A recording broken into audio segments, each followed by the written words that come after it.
નમસ્કાર મિત્રો, હું ગોપાલ ઇટાલિયા. આજે 9મી જૂન 2025 આજે ગુજરાતના ભાજપના પ્રમુખ CR પાટીલ સાહેબ ભેસાણમાં આવી રહ્યા છે ચૂંટણી પ્રચાર કરવા માટે.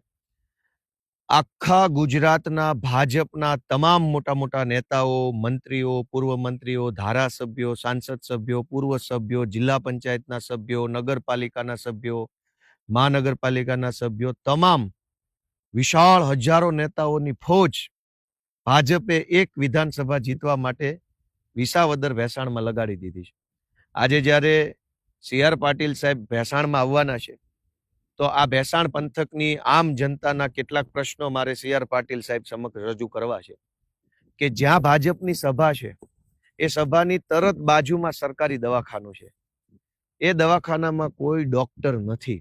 તો મારી પાટીલ સાહેબને એક વિનંતી છે કે જ્યારે તમે એવા ભાષણ કરો છો કે સરકાર અમારી છે અને સરકારનો ધારાસભ્ય હશે તો કામ થશે, આવી વાત કરો છો તો 40 વર્ષથી સરકાર ભાજપની છે છતાંય ભેસાણના દવાખાનામાં ડોક્ટર કેમ નથી?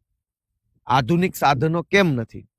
ભેસાણની જ સરકારી કોલેજની અંદર એક લંપટ પ્રોફેસરે અનેક દીકરીઓને બીભત્સ મેસેજ કર્યા અને દીકરીઓ પાસે શારીરિક માંગણી કરી અને એવી ધમકી આપી ભેસાણ સરકારી કોલેજના પ્રોફેસરે કે જો છોકરીઓ એમની મરજી પ્રમાણે કામ નહીં કરે પ્રોફેસરની તો એને પરીક્ષામાં ઓછા માર્ક્સ આપીને નપાસ કરશે.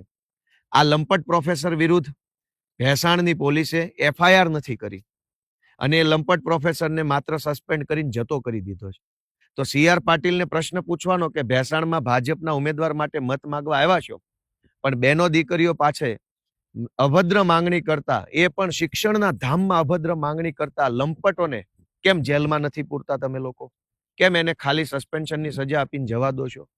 દીકરીઓને એવી ધમકી આપવામાં આવી કે જો તમે પ્રોફેસર કે એમ નહીં કરો તો તમને ઓછા માર્ક્સ આપીને નપાસ કરવામાં આવશે. આટલી હદે સરકારમાં બેઠેલા માણસો જો લંપટ બન્યા હોય તો CR પાટીલે આજે પોતાની સભામાં આ વાતનો ખુલાસો કરવો જોઈએ કે સરકારી કોલેજના પ્રોફેસર વિરુદ્ધ ક્યારે પગલાં લેશે. ભેસાણ એક વિકસતો તાલુકો છે. ભેસાણને GIDC ની ઘણી જરૂર છે. ભેસાણની અંદર એગ્રીકલ્ચરલ જે કાંઈ પણ મશીનરીની જરૂર પડે છે એનું ઘણું મોટું ઉત્પાદન છે. ઓયણીનું ઉત્પાદન હોય, ટ્રેક્ટરના ડાલાનું ઉત્પાદન હોય કે જે કાંઈ બધું મેન્યુફેક્ચરિંગ ઘણું થાય છે. આ સિવાય સિમેન્ટના પાઇપનું ઉત્પાદન, બ્લોક્સનું ઉત્પાદન, ઘણી બધી એવી વસ્તુઓ છે જેનું પ્રોડક્શન ભેસાણમાં થઈ રહ્યું છે. ભેસાણના અનેક વેપારીઓ ઈચ્છે છે કે ભેસાણમાં એક GIDC જો બનાવવામાં આવે તો ભેસાણના વેપારીઓને ખૂબ ફાયદો થાય એવું. તો CR પાટીલ સાહેબને મારે જણાવવાનું કે ચૂંટણી જીતવા માટે, મત લેવા માટે આવ્યા છો અને મત લેવા માટે તમે જ્યારે એવી જાહેરાત કરો છો કે સરકાર અમારી છે તો તમારી સરકાર GIDC ક્યારે બનાવશે? ભેસાણ દોસ્તો, જેતપુરથી વડિયાવાળો જે હાઈવે હતો એ હાઈવેને આખી એનું એલાઇનમેન્ટ બદલી, જે ચૂડા, બરવાળા, ગળથ એ વિસ્તારમાં થઈને જે હાઈવે નીકળતો હતો, આ પંથકના ખેડૂતોને હાઈવેનો લાભ મળવાનો હતો. આ હાઈવેની ડિઝાઇન બદલીને, નકશો બદલીને આ હાઈવે વડિયા તરફ ખેંચી જવામાં આવ્યો. આ પંથકના લોકોને નુકસાન થયું. એ હાઈવે ઉપર પવિત્ર યાત્રાધામ પરબ આવતું હતું. ભેસાણને પણ એનો લાભ મળે હાઈવે કનેક્ટિવિટીનો. પણ ભાજપના જ માણસોએ ડિઝાઇન બદલીને પોતાના મળતિયાઓની જમીનમાં સંપાદન થાય, કરોડો રૂપિયાનો ફાયદો થાય એ માટે થઈ જે હાઈવે સારી રીતે બનવાનો હતો એની ડિઝાઇન બદલી નાખી. પાટીલ સાહેબને વિનંતી છે કે તમે જ્યારે એવો દાવો કરો છો કે સરકાર અમારી છે તો કામ અમે કરશું, પણ તમારા જ માણસોએ ભેસાણને અન્યાય કર્યો અને હાઈવે વડિયા તરફ જવા દીધો, તો શું કહેશો? આ ભેસાણ પંથકની અંદર સરકારી શાળાઓમાં, અનેક શાળાઓમાં શિક્ષકો નથી. આ શાળાઓમાં ગરીબ પરિવારોના બાળકો ભણે છે.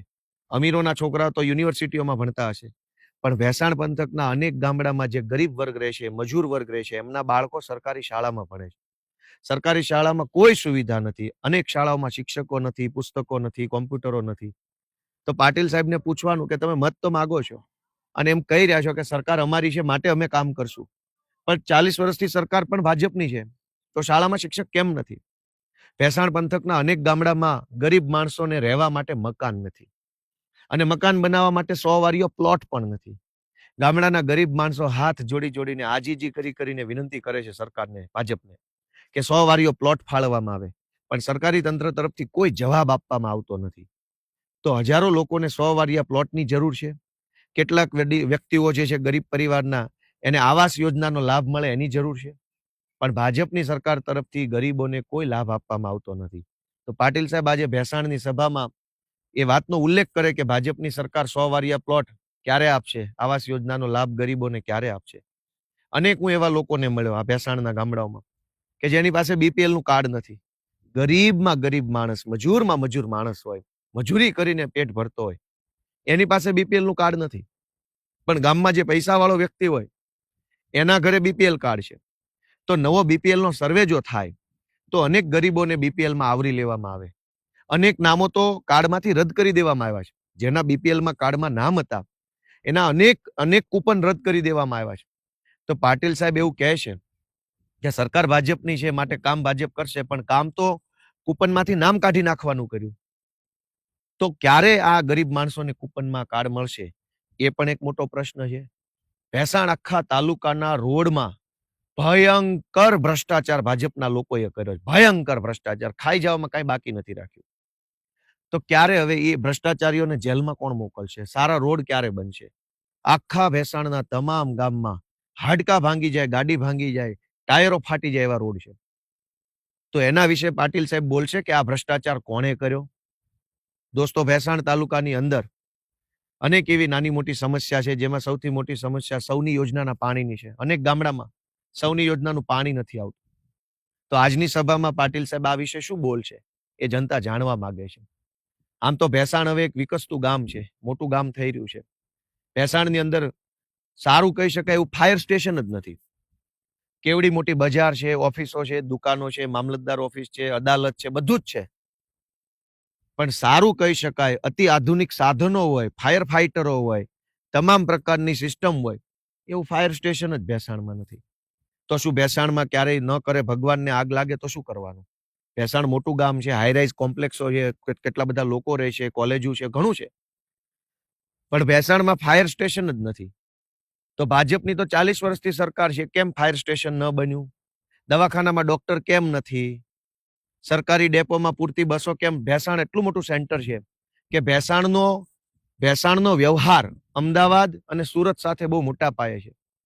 પણ ભાજપની 40 વર્ષની સરકારના રાજમાં ભેસાણથી ડાયરેક્ટ અમદાવાદ, ભેસાણથી ડાયરેક્ટ સુરતની એક પણ સરકારી બસ નથી આવતી. શા માટે નહીં? મત જોતા હોય ત્યારે એમ કહી દેવાનું કે અમારી સરકાર છે એટલે અમને મત આપો. પણ તમારી સરકાર 40 વર્ષથી છે તો ભેસાણથી ડાયરેક્ટ અમદાવાદ, ડાયરેક્ટ સુરતની બસ સરકારી વોલ્વો કેમ નથી? તો એ વાત ઉપર પાટીલ સાહેબ આજે કોઈ વક્તવ્ય રજૂ કરશે કે કેમ? આ મોટો સૌથી પ્રશ્ન છે. દોસ્તો, ભેસાણ એક વિકસતો તાલુકો છે અને રેલવે લાઇનની પણ ઘણી જરૂર છે. સરકાર કેન્દ્રમાં 10 વર્ષથી ભાજપની છે, રાજ્યમાં 40 વર્ષથી ભાજપની છે, સાંસદ સભ્ય 15 વર્ષથી ભાજપના છે. ક્યારે દરખાસ્ત મોકલી કે ભેસાણને રેલવે કનેક્ટિવિટી આપવામાં આવે? ભેસાણને રેલવે કનેક્ટિવિટી મળે તો ભેસાણ એક યાત્રાધામ છે. ભેસાણમાં પરબના પીર બેઠા છે. હજારો લાખો લોકો જો ટ્રેન કનેક્ટિવિટી હોય તો યાત્રામાં આવી શકે, પર્યટન સ્થળ તરીકે વિકસે, સ્થાનિકોને એની રોજગારી મળે. તો મુદ્દાની કોઈ વાત ભાજપના કાર્યક્રમોમાં ક્યાંય આવતી નથી. ગરીબ માણસને 100 વારિયો પ્લોટ ન મળે, બીપીએલ નું કાર્ડ ન મળે, સરકારી બસ ના આવે, સરકારી દવાખાનામાં ડોક્ટરો નથી, સરકારી કોલેજના પ્રોફેસરો બહેનો દીકરીઓ સાથે અભદ્ર વાતો કરે છે, માંગણી કરે છે અભદ્ર. આ બધા પ્રશ્નો ઉપર આજે ભેસાણમાં પાટીલ સાહેબ શું વક્તવ્ય કરે છે એ ભેસાણની જનતા જાણવા માંગે છે. જય જય ગરવી ગુજરાત.